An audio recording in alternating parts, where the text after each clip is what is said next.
अस्सलामुअलैकुम दोस्तों, मैं हूं राव कमर रिजवान और आप देख रहे हैं मेरा यूट्यूब चैनल। वालिद साहब अपने मामू की बेटी से बहुत मोहब्बत करते थे, लेकिन मामू उनको दामाद बनाना ना चाहते थे। बड़ी मुश्किलों से वालिद साहब की आरज़ू पूरी हुई और कौसर खानम उनकी शरीके हयात बन गई। शादी को 8 बरस गुजर गए। इस दौरान 3 बच्चे हो गए। जिंदगी खुशो खुरम गुजर रही थी। अचानक उन्हें जाने क्या सूझी कि वफादार बीवी को छोड़कर दूसरी औरत से शादी कर ली। वो बहुत खूबसूरत और वालिद साहब से उम्र में कम थी, लेकिन तन आसानी उसकी घुट्टी में पड़ी थी, सो शराफत की जिंदगी उसको रास ना आ सकी। वो औरत जो भरी महफिल में मुजरा करने वाली, सज संवर कर अदाएं दिखाने वाली थी, जिस पर नोटों की बरसात होती थी और कई दौलतमंदों की निगाहें उसके फ़न की तहसीन में झपकना भूल जाती थीं। भला वो 4 दीवारी में कैद पाबंदियों भरी जिंदगी में क्यों कर खुश रह सकती थी। 2 साल मुश्किल से गृहस्थी का बोझ उठा सकी। इस दौरान मुझ बदनसीब ने उसकी कोख से जन्म लिया। औलाद पाँव की जंजीर होती है, मगर उस खातून ने मुझे पाँव की जंजीर ना समझा। जिन दिनों में 1 साल की थी, माँ ने एक रईस ज़ादे से मरासिम बढ़ाए, जिनका नाम अफरोज़ अहमद था। ये शख्स मेरे वालिद का दोस्त था। उसकी कीमती जायदाद बैरून मुल्क में भी थी, दौलत भी बेअंदाज़ा थी। मेरी माँ को ज़्यादा की हवस ने खिरद से दीवाना किया और उसने चाहने वाले खाविन से तलाक का मुतालबा कर दिया। वो अमरीका, बरतानिया, फ्रांस घूमना चाहती थी, सो मेरे वालिद को छोड़कर उस रईसज़ादे के साथ बैरून मुल्क चली गई। वालिद ने मुझे अपने पास रख लिया। 3 बरस की थी कि वालिद साहब को दिल का दौरा पड़ा। वो बच तो गए, मगर काम करने के काबिल ना रहे। वो मेरी बेवफा माँ से दिली मोहब्बत करते थे और अपनी आधी जायदाद उसकी नज़र कर चुके थे। उसकी बेवफाई का गम उनके दिल का नासूर बन गया और वो बिजनेस की देखभाल से अपनी कमज़ोरी के सबब कासिर हो रहे। जिस औरत को दलदल से निकाल कर दिल के संग उस पर बैठाया था, उसने इज्जत को मिट्टी में मिला दिया। ये दाग ऐसा था कि वो उसे अपने आंसुओं के समंदर से भी नहीं धो सकते थे। यही सदमा उनको ले डूबा और दूसरा दौरा जानलेवा साबित हुआ। वालिद की वफ़ात के बाद मैं बेयारो मददगार हो गई। सौतेली माँ और उसके रिश्तेदारों ने मुझे कबूल ना किया। मैं जायदाद में हिस्सेदार थी, इसलिए एक दिन सौतेले मामू ने मुझको यतीम खाने में ला छोड़ा, जहाँ मेरी हिस्ट्री लिख ली गई। इसके बाद कोई मुझे मिलने ना आया। मैं यतीम खाने में पली बढ़ी। इस जगह का क्या बयान करूं? यही कहूं कि सद शुक्र के एक छत, 4 दीवारी और रूखी सूखी भी हम जैसी बेआसरों को यहाँ मिल जाती है तो सांस की डोरी बरकरार रहती है। अक्सर यतीम खाने भी एक तरह से मासूम जहनों के लिए अकूबत घर जैसे होते हैं। मैं यहाँ अपना नाम फर्जी बताऊंगी, क्योंकि मैं समझती हूँ कि नामों से कोई फ़र्क नहीं पड़ता। असल पहचान ये है कि आपका ख़ानदान कौन सा है और किसकी बेटी है।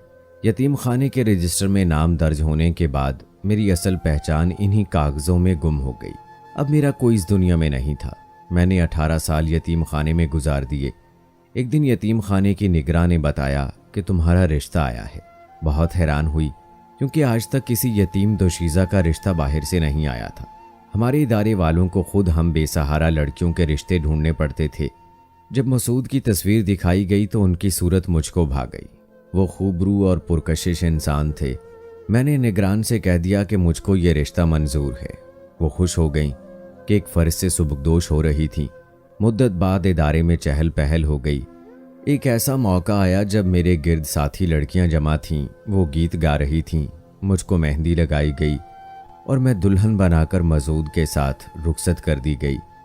शादी की पहली रात दुल्हा ने धड़कते दिल के साथ मेरा घूंघट उठाया और बोले, मैं मिल मालिक के साथ तुम्हारे इदारे के फंक्शन में आया था।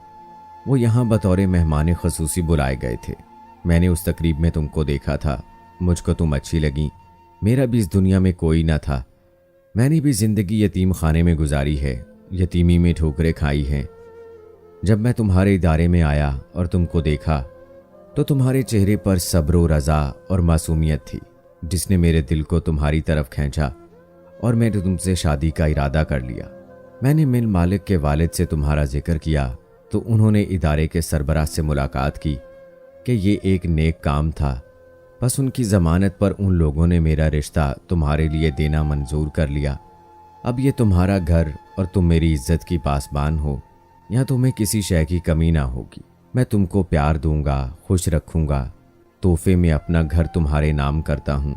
ये गुफ्तगू आज भी मेरे कानों में गूंजती है। वो कितना नफीस इंसान था और मैं कितनी नादान कि जिसने अपने ही हाथों अपनी जन्नत उजाड़ दी। मैंने 6 बरस बहुत आराम और सुकून से गुजारे। अपने शौहर का प्यार मेरी खुशी, मेरी ज़िंदगी था। उन्हीं दिनों मसूद को बैरून मुल्क मुलाजमत की ऑफ़र हुई। उन्होंने मुझसे पूछा। मैंने कहा, आप जाना चाहते हैं तो चले जाइए, मैं मुलाजमा के साथ रह लूँगी। मगर ये बात उन्हें गवारा ना थी। उनका एक दोस्त कमाल हमारे घर के फ़र्द की तरह था। मैं उसके एक भाई की तरह इज़्ज़त करती थी।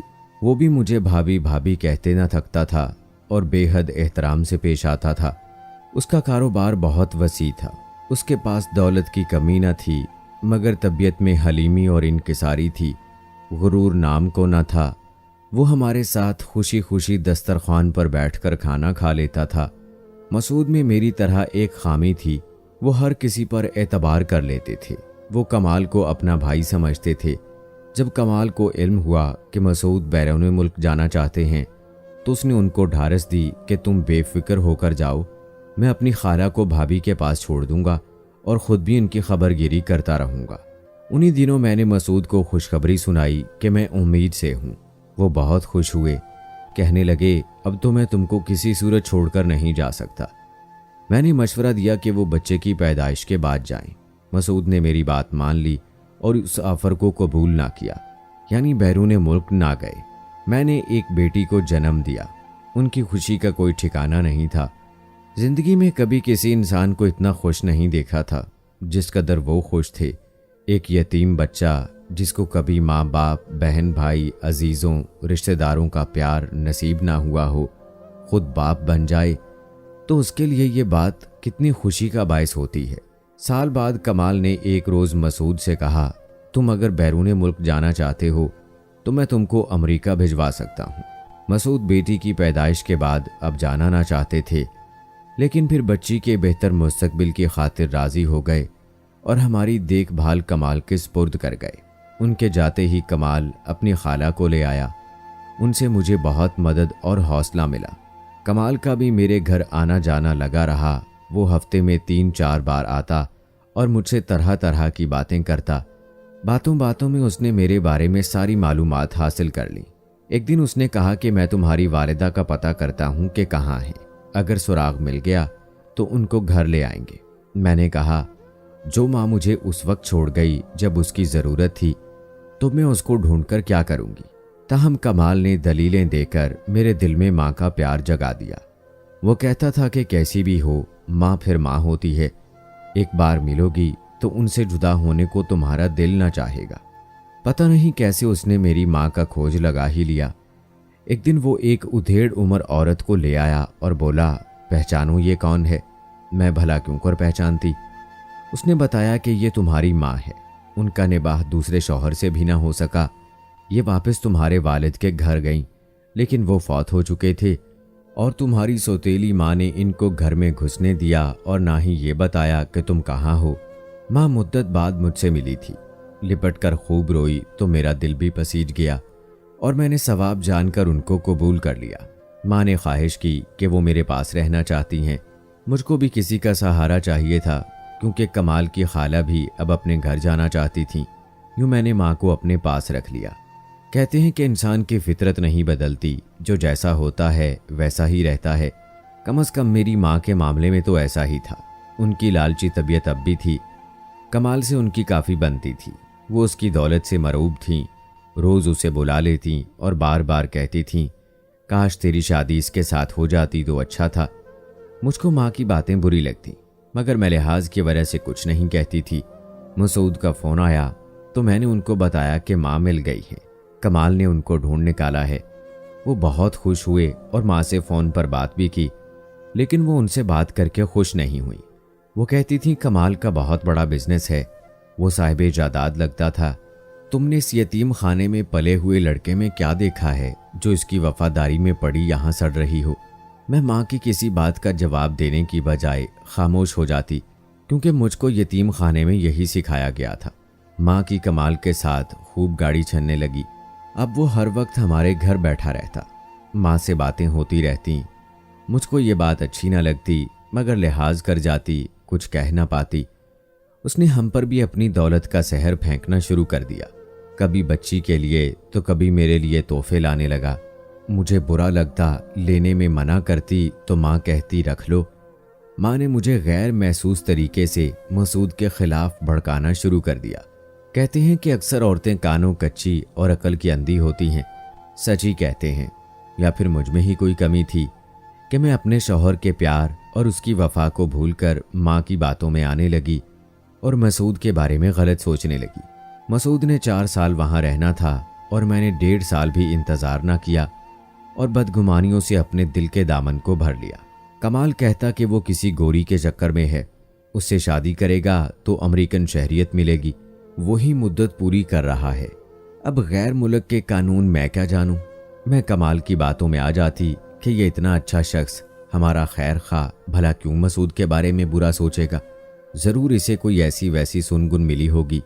माँ कहती उदास रहती हो, कभी सैरो तफरीक को चली जाया करो। किसके साथ? मैं जवाब देती, मैं लिए चलती हूँ। कमाल से कहते हैं गाड़ी है ना उसके पास। गर्ज इस तरह उकसाकर वो मुझे अपने साथ कमाल की गाड़ी में सैरो तफरीक को ले जाने लगी। मैं भी इंसान थी। 4 दीवारी में रहते जी घबराने लगा था। सैर को जाती तो खुशी महसूस होती, थोड़ी देर के लिए मसूद को भूल जाती।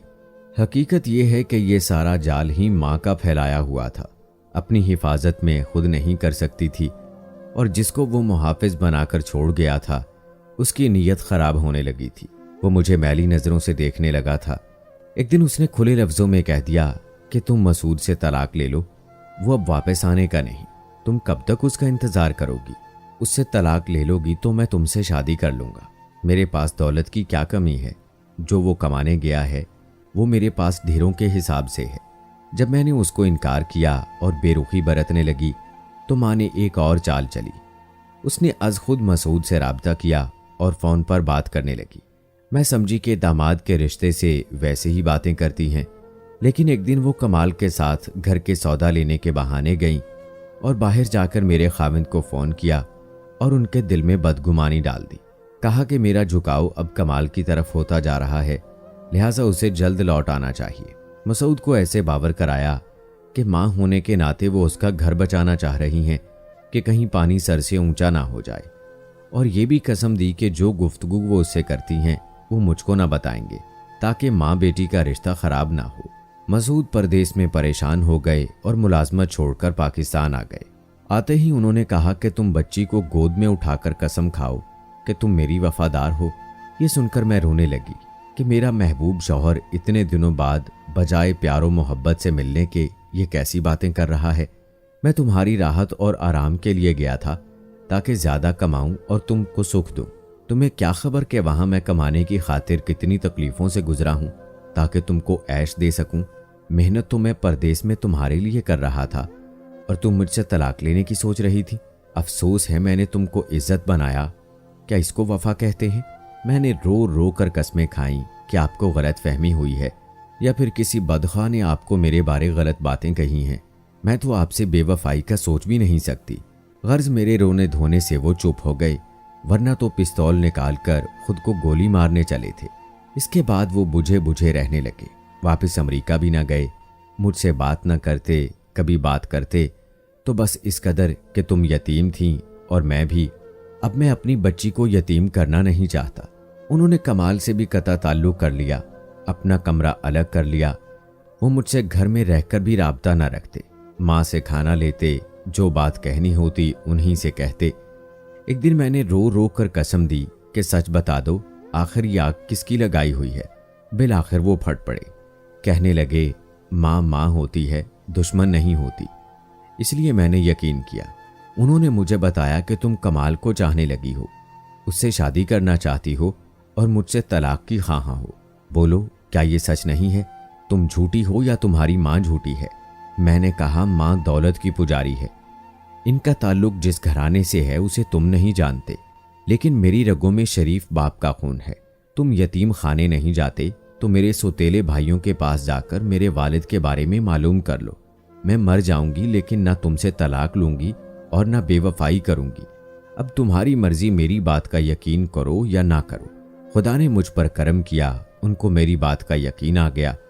उन्होंने माँ के घराने का पता किया और मेरे वालिद के ख़ानदान का भी।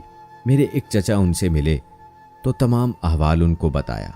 तब उन्होंने माँ से कहा, अम्मी जान, मैंने आपको माँ समझा था और आपकी बेटी को यतीम खाने से अपने घर लाकर अपनी इज्जत बनाया। अगर आप अच्छी औरत होती तो इस पर खुदा का लाख लाख शुक्र करती, लेकिन शायद कि आप माँ के रूप में एक व्यापारी हैं। आपने उम्र भर बस व्यापार ही करना सीखा है। मेरी बीवी बेवफा है या बावफा, मैंने इससे इतनी मोहब्बत की है कि इस मोहब्बत का खुदा गवाह है। मैंने मर्द होकर इसे मजाजी खुदा बना लिया और आपने तो मुझे जीते जी मार दिया था। मसूद की बातें सुनकर माँ रोने लगी और फिर कुछ कहे बगैर हमारे घर से चली गई। मुझे उनके चले जाने का दुख तो बहुत हुआ, मगर मैं उनको रोक नहीं सकी। बस सोचती रह गई कि बुढ़ापे में न जाने अब कहाँ कहाँ के धक्के खाती फिरेंगी। अगर अपनी लालची सोच की परवरिश ना करती तो आज भी वो मेरे साथ उम्र भर सुखी रह सकती थी। सच है कि फितरत नहीं बदलती, और इसी तरह मेरी माँ की भी फितरत नहीं बदली और उसके लालच ने मेरे ख़ानदान को तबाह किया और वो खुद भी तबाह हुई। अल्लाह ना करे ऐसी किसी की माँ हो। अल्लाह सबको हिदायत दे, आमीन। कैसी लगी आज की कहानी कमेंट बॉक्स में ज़रूर बताएं। मिलते हैं अगली वीडियो में, तब तक के लिए अल्लाह हाफिज़।